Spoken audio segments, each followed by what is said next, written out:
a Boston Celtics win 111-99. It doesn't matter what I say, because it only matters about one person's prediction on this entire panel, and we're about to get it, and that is going to determine the fate of tonight's game. So, Mr. Smooth, who do you have winning tonight? Damn, that's tough. Putting me on the spot. Again, y'all saw I kind of jinxed the team. I don't know if I believe in that enough, but I say I jinxed the team. Give me those damn Boston Celtics tonight. Give me 120-112. Celtics win. JB drops 35 points. Celtics. Why do I see no in the comment section? What do I see? Durant, turn the lights off. It's over, guys. Bucks and 4. Bucks and 4. It's over. Dang. Damn it. We lost now. What is happening?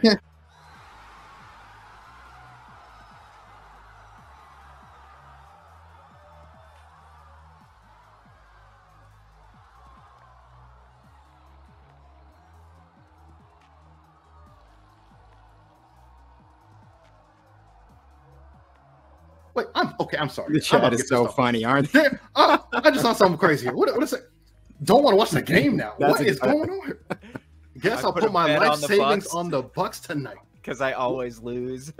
I already bet on this. Is crazy. Beast with nice pick, my dog. All right, so we got Bucks fan in the chat. Absolutely troll. I'm gonna change my pick here. That's it. I'm changing my pick. For the first time ever, I'm changing my prediction. Give me Bucks win by 2.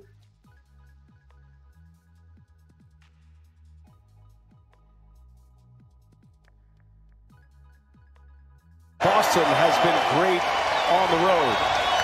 And this series is all tied at 1 apiece as the Boston Celtics never trail.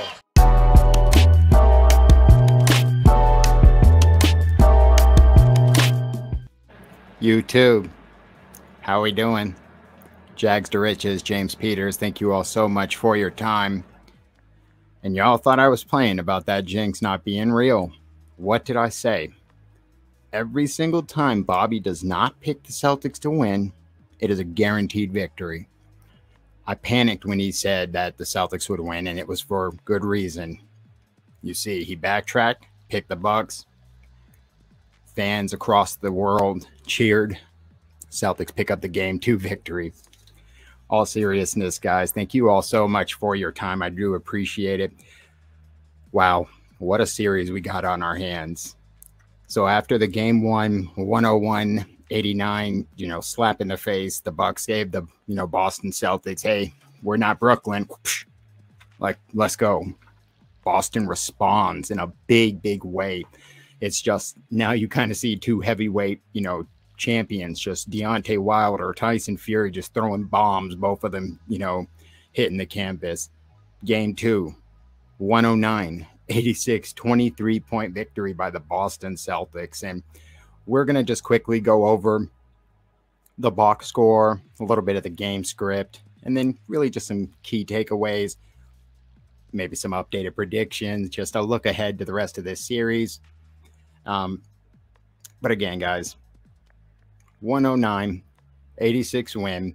And first off, I'd like to thank everyone that is, from the Milwaukee Bucks fan base. In the last video, there was really only 1 or 2 people that didn't see the humor in the skit that I was actually doing. Obviously, there's no offense. You know what I mean? It is all in fun. It's really hard to get on and say, after you just got your ass kicked, like, haha, my team's better than yours. So I'm a Jacksonville Jaguars fan, so I have a lot of practice in trolling and losses. So again, thank you to the fans like Blur Nation, Dan Monday, Pradeep, Tell Barbara. There was a bunch of people that very supportive Bucks fans, and I do appreciate y'all. I'm very, very grateful that you are here, stopping by, giving me your time. And of course, to my Celtics, to my faithful, my loyal supporters, as always, much love, respect, and thank you all again. We had a big turnout yesterday for our pregame show on Celtics Corner. Special thanks to Spoonie from the Celtics Reddit podcast. We've now literally had all 3 with Ben, Celtics, Jay, and Spoon. All of them have been on. Me and Bobby actually had the pleasure of going on to their podcast as well. Brilliant gentlemen. They do excellent, actually high-level jobs on their breakdowns over there. Sporting with Duran was also there. Very, very sharp. I mean, that dude is really sharp, analytical. I love his approach. And like he said it last night, man, there was one point I remember in the pregame show. He was like, he questioned the Bucks defensive scheme and just allowing the Celtics to shoot like they did in game one. And I mean, he said they're going to pay for it eventually, and it didn't take long. But getting straight into the box score, guys. I'm going to start with Jaylen Brown. Wow. This man was spectacular. I guess throw out all that hamstring injury, all those theories from that opening round or that opening game, right? Because, man, after coming off of a 12-point game one where he was 4 for 13, he would have 30 points, 5 rebounds, 6 assists. He was 11 for 18 from the field, 6 for 10 from the three. 25 points were in the first half. He was absolute lightning in a bottle coming out. Just, I mean, he was undeniable, unstoppable, and just did what he wanted. Like I said, again, 25 points in the first half. Now, Jason Tatum, after coming off of a game one where he had 21, 6, and 6. Now, remember, them two combined shot 10 for 31 from the field. And I mean, the Celtics overall shot 33% from the actual field. And I believe it was like 36 or, you know, it was a terrible, maybe it was bad shooting night. Let's just put it like that. It was in the 30s. But again, both these gentlemen responding. Jason Tatum, 29 points, 8 assists. He had 3 rebounds. He was 10 for 20 from the field, 5 for 10 from the three. So both, he's 50%, Jaylen 60%. Again, that's a huge, huge bounce back, being 21 for 28 or whatever they were from the field combined, or 48, excuse me, or 38. Jesus, James. So, I mean, yeah, 21 for 38 from the field combined. Very, very impressive, to say the least. But again, we cannot really go too far into this episode without speaking about Grant Williams. How spectacular. 21 points, 5 boards, 7 for 14 from the field, 6 for 9 from the three. Again, defensively, it's just, it seems like him coming off of the season he had last year where he gained a lot of weight and banged and battled in the paint with the bigs. Then he comes into this season, lost a lot of weight, but it seems like he just retained all of that strength, and he is just a force on the defensive end with his lateral quickness being, you know, going up, his ability to switch and guard just any position for the most part. I mean, he is an absolute force, man, and it's just to see what he has turned into, just being a very solid two-way player, one of the best three-point shooters in the league at a 40+%. I mean, he had a career night. I mean, this was a career night for him, not just in the playoffs. I mean, that's a career night. And to do it in this type of game, round 2 against the defending champs and basically a must-win, he was spectacular. Speaking of spectacular, Al Horford, back-to-back double-doubles, coming off of a game one where he had, 12 and 10. He comes back plus 14. He had 11 points, 11 rebounds, 4 for 9 from the field. He had 4 steals, a block, 3 assists. Rob Williams, 10 points. He had 5 rebounds, 2 blocks, 4 for 5 from the field. And my man, Derek White, man, 0 for 6 from the field. I mean, he right now is at the point in this playoffs where he is 3 for 18 from the three-pointer. That is 16%. Pretty much does a lot of other things very, very well defensively. I mean, there's a lot of things he does good, man. If he could get you just 12, 13, 14 a game, I mean, that's all we need, Derek. Come on. Showing love and respect to the opponents. Again, Giannis Antetokounmpo, 28 points, 9 rebounds, 7 assists. This is coming off of his triple-double in game one, 11 for 27 from the field. Now, keep in mind, the Celtics held him to 5 points in the first half. He was 2 for 12 with 2 turnovers. Drew Holiday, who came off of a game-leading game one for them, I believe, with 25 points, 19 points this game. Did have 7 assists, 4 rebounds, 2 steals, but he was 7 for 20 from the field. Bobby Portis, another big game with 13 points, 8 rebounds. But if you look pretty much at the rest, I mean, Pat Connaughton with a really good game, 13 points off the bench for them. But this game, guys, really honestly came down to 3-point shooting. It really was that. I mean, we'll get into a lot of it, but when you talk about the Boston Celtics, who had a record-setting night at 46.5% from the three, they were 20 for 43 as a team from the three. They scored 60 total points from the three. The Bucks, 9. They were 3 for 18. So one team scores 60, the other team scores 9. Again, there was only 3 people. It was Drew Holiday, Pat Connaughton, and Giannis. Giannis is one of the 3. So, I mean, this game pretty much started. It was a wire-to-wire game by the Boston Celtics. I mean, there was a point where they had a 26-point lead. They started the game off on a 7-0 run. I mean, there was a 25-point lead. It was 65-40 at the half. It did get a little interesting and sticky in the third quarter. Of course, you know, the Bucks. NBA is a game of runs. You know that. So they do go on one of those runs, make it a little bit more interesting in the third. Celtics hold on, pull away, finish strong, 23-point lead in the fourth. My takeaways, guys. Jaylen Brown was spectacular. I mean, going in the pregame show, we said we needed a big bounce back game from the superstars, or from our stars, excuse me, Jaylen, Jason, and both of them did. You know, they're undefeated, I think 12, 13, and 0, something like that, when both the Jays score 30. Now, obviously, you know, Tatum with 29, but again, they scored 59, so about as close to it as you get. And again, they're just, when them two are on like that, I mean, and you could still argue that you've got a monster game coming from Tatum at any point, but you know, that's a whole nother thing.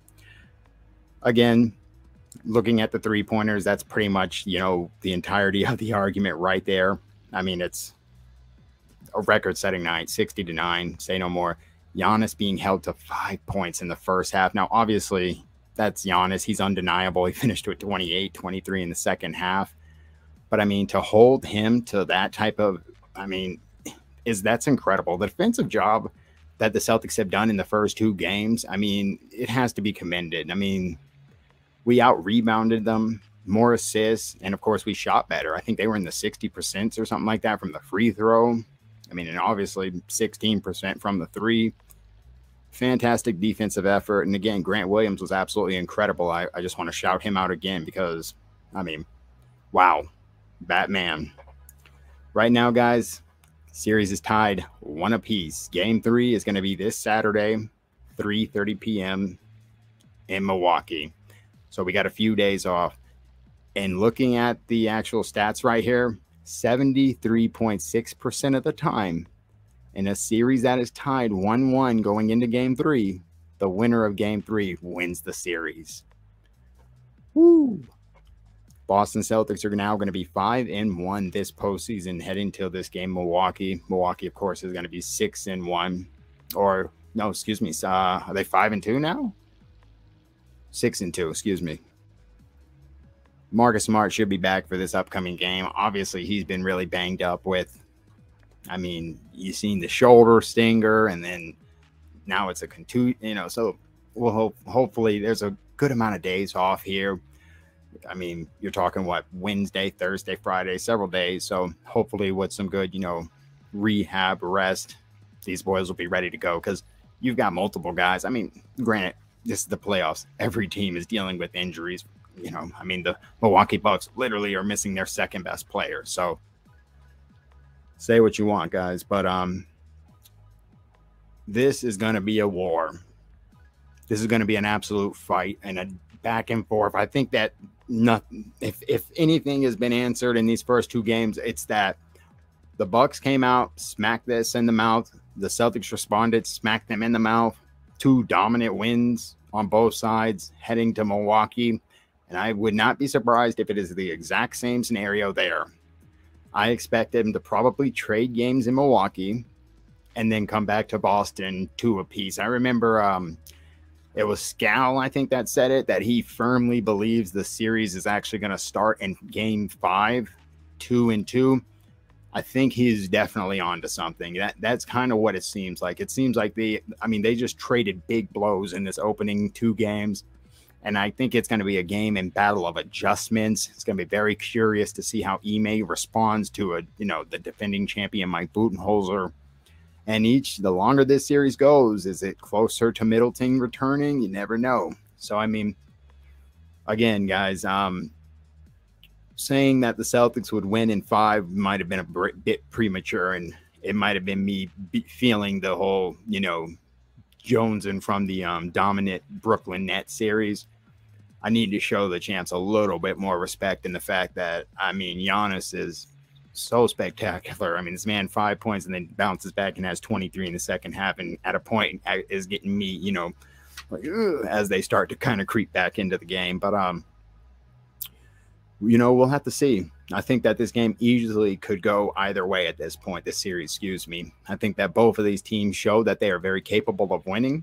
And it, like I said, it's going to be a battle of adjustments. I still do think the Boston Celtics win.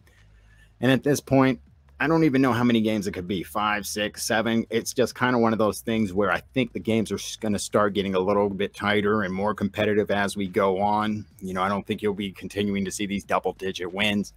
Start getting ready for like the, you know, 2 minutes left in the game, 3 minutes left in the game, and it's single digits, 5, 6 point, you know, 3 point. I mean, so this has the makings of one of those series that when it's all said and done is one that we're going to be talking about years later. You know what I mean? Just one of those instant classics, you know, because let's be clear. I mean, as good as it's been so far, I still think we are waiting for the big game from both of the team stars. Giannis really hasn't gone off. He's been inefficient. Same with Tatum.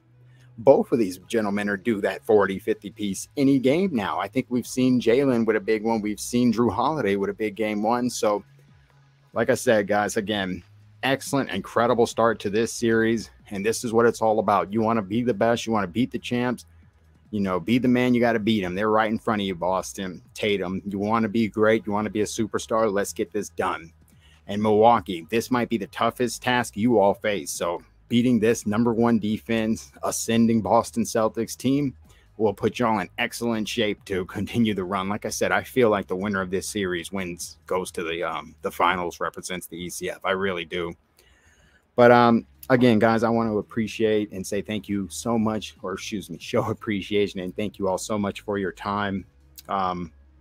We actually will have Anna Horford, the lovely Anna Horford, will be joining us tonight on Celtics Corner at 6 p.m. She actually is a returning guest. She, I want to say it was March 7th, something like the beginning of March. She, episode 14, don't quote me, but it was early March she joined. And it is today our most successful episode of Trust the Podcast. And Trust the Podcast is something Bobby and I have been doing all season. Even before Celtics Corner started, we started doing Trust the Podcast back in like November, October. So to this day, she has been our most successful, you know, in terms of viewership, you know, almost several thousand total views on that. And she was incredible. It was a lot of fun. So if you're free this evening, 6 p.m., we would be honored to have you. Milwaukee Bucks fans, anyone, everyone, please, you are all welcomed. But other than that, jersey giveaway. So definitely come check it out. We've already got 2. I believe we're going to be doing one more drawing at some point in the episode.